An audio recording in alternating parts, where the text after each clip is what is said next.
Hello everyone, कैसे हैं आप सभी। आशा करती हूँ अच्छे होंगे और खूब मन लगा पढ़ाई कर रहे होंगे।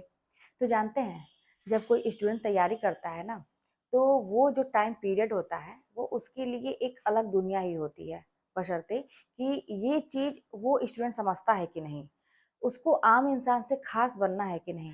आप देखते होंगे ना कि तैयारी तो बहुत सारे लोग करते हैं, पढ़ाई भी बहुत सारे लोग करते हैं, लेकिन उसमें से कुछ लोग ही ऐसे होते हैं जो सफल हो पाते हैं। अब आप किस में से हैं, ये आपको खुद डिसाइड करना है। अब ऐसा कैसे हो जाता है कि वहीं पे हम भी पढ़ाई करते हैं, वहीं पे कोई और भी करता है, वो सफल हो गया, हम असफल हो गए। आपको ऐसा लगता होगा कि अरे यार, वो तो हमसे ज़्यादा तैयारी नहीं किया था, उससे ज़्यादा तो हमने ही तैयारी की थी, फिर भी असफलता, ऐसा क्यों? तो फिर हम क्या करते हैं कि ये हम अपनी कमियों पे सुधार ना करके कहीं न कहीं किस्मत की बात, भाग्य की बात करने लगते हैं, जो कि ऐसा बिल्कुल भी नहीं है। सारी चीज़ें डिपेंड करती हैं आपकी मेहनत के ऊपर, और मेहनत भी कई तरीके की होती है, जान लीजिए। मैं बार-बार कहती हूँ, जैसे मैंने भी जब तैयारी की, तो मैंने इसके पहले ऐसा नहीं था कि मेहनत नहीं की थी। मेहनत नहीं करती थी बाकी चीज़ों में, लेकिन एक होता है ना, तरीका होता है किसी भी चीज़ का करने का। और बहुत सारे लोगों को, जैसे मेरे सामने अभी भी ऐसे लोग हैं जो बहुत ही हार्ड वर्क कर रहे हैं इसको पढ़ाई को लेके, लेकिन अभी तक उनको सफलता नहीं मिली। लेकिन मैंने एक चीज़ नोटिस भी की है उन लोगों के अंदर, ये चीज़ कि वो लोग अपने किसी भी चीज़ को कुर्बान करने के मूड में नहीं हैं, इस पढ़ाई के लिए। अब आप वही सोचिए कि आपको ये सोचना पड़ेगा कि आपको अगर कोई बहुत बड़ा चीज़ चाहिए, और ये जो होता है ना कि सफलता प्राप्त करना, वो कोई भी क्षेत्र हो, बड़ा ही होता है ना? हमारे लिए जो हम सोचे अगर उसको हम पा लेते हैं तो वो बहुत बड़ी बात होती है हमारे लिए। तो हम कितना उसको इम्पोर्टेंस दे रहे हैं, किस नंबर पे उसको रखे हैं, हमारे लिए प्रायोरिटीज़ क्या चीज़ है, हम किसको पहले चाहते हैं कि वो हो, वो काम हो और बाद में ये काम हो, क्या हम चाहते हैं? सब कुछ एक स्टूडेंट पे डिपेंड करता है जो तैयारी करता है। मैं बोल रही हूँ ना कि वो दुनिया ही अलग होती है, और ये समझना कि हमें क्या-क्या चीज़ सैक्रिफाइस करना पड़ेगा। सबसे पहली बात तो ये है ना कि जो आप एक्स्ट्रा नींद लेते हैं, अगर उस पे आप कंट्रोल कर ले गए, मैं बार-बार इस पे जोर देती हूँ, आप लोग भी देखे होंगे, क्योंकि मैंने ऐसा किया और मुझे ऐसा महसूस हुआ कि भाई 24 घंटे तो बहुत पर्याप्त होते हैं। कुछ समय के बाद आपको ये लगेगा ना कि मैंने तो अच्छा ये पढ़ लिया, ये पढ़ लिया, ये पढ़ लिया, और हाँ, अब जो है ये टॉपिक आएगा। जैसे कि आप कहीं पहली बार जाते हैं, आपने महसूस किया होगा, तो आपको रास्ता बहुत लंबा लगता है। जैसे मैं ही अब जब स्कूल अपना जॉइन करने गई, तो 25 किलोमीटर मेरे लिए बहुत ज़्यादा, इतना दूर मैं कभी नहीं गई थी। मुझे लगता था कि मैं कैसे करूँगी?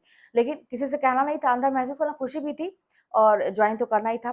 तो लेकिन करते-करते अब क्या है कि अब तो मुझे ये लगता है ना कि अच्छा ये वाला चौराहा आएगा, ये चौराहा आएगा, इसके बाद ये आएगा, अरे अब तो मेरा स्कूल आ जाएगा। अब ये सोचते-सोचते ही कब मैं स्कूल पे पहुँच जाती हूँ, मुझे पता नहीं चलता है। वैसे ही जब आपकी तैयारी रोज़ की हो जाती है, जैसे अभ्यास होता है, रोज़ का जब हो जाता है, तो आप जब सिलेबस दोहराते हैं तो आपको यही लगेगा कि अरे कोई कुछ नहीं है, ये टॉपिक है, वो सारी चीज़ें माइंड में बैठ जाएँगी। एक रास्ते के जैसे-जैसे जहाँ पे हम रोज़ गुज़रते हैं, उस तरह से वो चीज़ें आसान हो जाएँगी। तो आप लोग बिल्कुल भी घबराएँ ना। तो ये चीज़ आपको फ़ोकस करना बहुत ही ज़रूरी है कि आपको अपने माइंड में पहले ही सेट कर लेना है कि अगर मैं तैयारी करने के लिए अपना मन बनाया है मैंने, तो वो जो दुनिया होगी, वो जो समय होगा, वो एक अलग दुनिया होगी। वहाँ पे मुझे बहुत सारी चीज़ों को छोड़ना भी पड़ेगा, कुछ चीज़ों को सीखना भी पड़ेगा, और कुछ भी करना पड़ेगा। मैं तैयार हूँ करने के लिए, क्योंकि मुझे हर हाल में जॉब चाहिए। अब बात यहाँ पे आती है, जैसे मेरे पास कमेंट आए कि छोटे टॉपिक, बड़े टॉपिक की बात होती है कि छोटे-छोटे जो लघु कथाएँ हैं, लघु रचनाएँ हैं, तो उनको कैसे कवर किया जाए। छोटे-छोटे, आप देखे होंगे, आप कोई भी विषय जैसे पढ़ते हैं, मुझसे जुड़े हुए हैं, तो ज़रूरी नहीं है कि सारे पार्ट बहुत लंबे-लंबे, कोई ऐसे होंगे ना तो कई पार्ट में, छोटे-छोटे भाग में डिवाइड होंगे। तो मैं ये कहती हूँ ना कि आपको जो रणनीति, एक बड़ी वाली रणनीति तो आपको बनानी है कि भाई मुझे 1 हफ्ते में क्या करना है, 1 महीने में क्या करना है, 1 हफ्ते में क्या करना है, रोज़ का क्या करना है, रोज़ का तो आपका टारगेट होता ही है। अब रोज़ के टारगेट में भी ना उसको प्लान करिए। देखिए, आपको मास्टरमाइंड अपना यूज़ करना पड़ेगा तैयारी के लिए, आप सफल आराम से हो सकते हैं। अब उसके लिए ये कि कैसे क्या करें, अब जो मान लीजिए छोटे-छोटे पार्ट में ऑलरेडी वो दिया हुआ है सिलेबस में, अब यहाँ पे आपका काम और आसान हो गया। अब आपको ये चीज़ें पढ़ने से पहले ही आपको दिमाग में ये बैठा लेना चाहिए कि ये तो ऑलरेडी छोटा-छोटा चीज़ है, मैं इसको बहुत आसानी से कर सकता हूँ।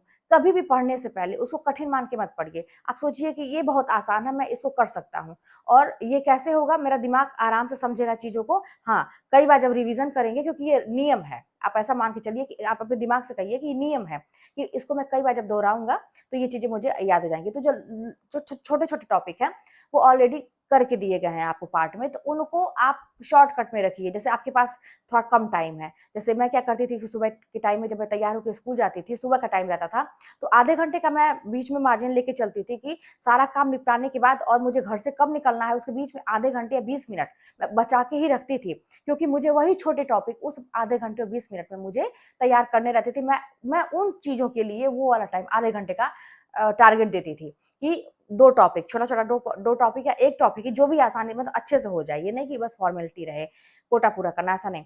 तो मैं उसको उस टाइम में लेके चलती थी और फिर क्या करती, सुबह के टाइम में वो दोहरा लिया फटाक से आधे घंटे में, ऐसा आप लेके चलेंगे ना जल्दी होगा। फिर उसके बाद मोबाइल में वो पेज जितने भी रहते थे, जितना मैंने पढ़ा रिवीजन किया, उसको मैं क्लिक करके ले जाती थी रास्ते में, या कभी भी स्कूल में टाइम मिलता था, तो मैं उसको दोहरा लेती थी। तो जब शाम को जब मैं आती थी घर स्कूल से 3 बजे के लगभग, तो उसके बाद जब मैं थोड़ा रिलैक्स करके पढ़ने बैठी थी, तो छोटे टॉपिक ऑलरेडी मेरे उस आधे घंटे में हो गए रहते थे। अब बारी आ जाती थी बड़े-बड़े टॉपिक की। तो बड़े-बड़े टॉपिक को भी मैं क्या करती थी, इसी तरह से पार्ट में डिवाइड कर लेती थी कि अच्छा, फिर मैं आधे घंटे 15 मिनट का समय अपने आप को देती थी, टारगेट बनाती थी। उस घंटों में भी मैं वही ना मैं कह रही हूँ कि आपको एक मास्टरमाइंड अपना यूज़ करना पड़ेगा कि उसमें भी कैसे बाँटें। मैं ब देखती थी कि अच्छा ये है ना, बहुत मान लीजिए लंबा टॉपिक है, तो उसको मैं डिवाइड कर लेती थी, निशान लगा लेती थी। हाइलाइटर से समझिए या किसी ऐसे पेंसिल से डार्क, मतलब मुझे पता चले, वो पार्टीशन मुझे आँख पे चुभना चाहिए, क्योंकि मैं पिक्चराइज़ करके हर चीज़ों को अपने माइंड में बैठाती थी। बड़ी दिक्कत मुझे भी होती थी, मुझे भूलने की बहुत ज़्यादा प्रॉब्लम थी। तो मैं उसको डार्क, मतलब किसी भी चीज़ से मार्क कर लेती थी, अच्छा इतना और इतना, इसको मैं बाँट लेती, 2-3 पार्ट में बाँट लीजिए, जैसा आपको हिसाब लगे। उसके बाद मैं अपने आप को टारगेट देती, आधा घंटा, 15 मिनट, 20 मिनट, जैसा भी हो अपने आप को टारगेट देती थी। इतना ये वाला पार्ट, इतनी देर में उठती थी, उसके बाद थोड़ा पानी-वानी पीजिए, कुछ काम करना है कर लीजिए। लेकिन दिमाग में वो चीज़ें अगर जैसे ही छोड़ेंगे ना, दूसरी चीज़ें दिमाग में लाएँगे कि अरे यार, चलो ये दूसरे की बात भी लाएँगे ना, वो चीज़ तुरंत निकल आएगी। उसको पकड़े रहिए उस चीज़ को, जो आप पढ़ के अभी उठे हैं, उस चीज़ को पकड़े रहिए।